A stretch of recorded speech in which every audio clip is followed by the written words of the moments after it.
बिस्मिल्लाहिर्रहमानिर्रहीम। अस्सलाम वालेकुम वरहमतुल्लाहि वबरकातुहू। उम्मीद है सब बच्चे ठीक ठाक होंगे और अपनी तैयारियों में मसरूफ़ होंगे। इम्तिहान सर पे आने वाले हैं। Final exam 2022 SLS based. Allah ताला आपको दीन और दुनिया की भलाई के साथ दुनिया में भी कामयाबी अता फ़रमाए।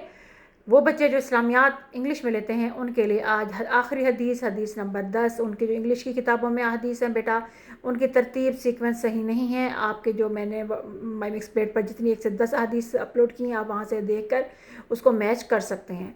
हदीस नंबर 10 है, इसको अच्छी तरह याद कीजिए। इसकी ट्रांसलेशन 2 नंबर की, एक्सप्लेनेशन 2 नंबर की और impact 2 number, practical life 1 number का। इसके साथ साथ आप हदीस को भी अच्छी तरह पढ़िए। इसमें से भी सवाल बन के आ सकता है कि बेहतरीन अखलाक को जो है ना वो ईमान का मुकम्मल होता है, या बेहतरीन अखलाक जो है ना वो किसके लिए शर्त है। इस तरह के डिफरेंट क्वेश्चन बन के आ सकते हैं। तो आप इसका सवाल का जवाब जब तक आप अरबी नहीं पढ़ेंगे उस वक्त तक आप जो है वो उसकी ट्रांसलेशन नहीं कर सकेंगे।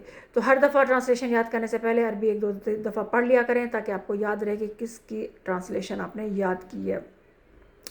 क्लास 9 FPSC फेडरल बोर्ड और पंजाब बोर्ड की तरफ से इस्लामियात जो बच्चे इंग्लिश में लेते हैं उनके लिए आज आखिरी हदीस नंबर 10 जो है ना वो अपलोड हो रही है। आप इससे फ़ायदा उठाइए।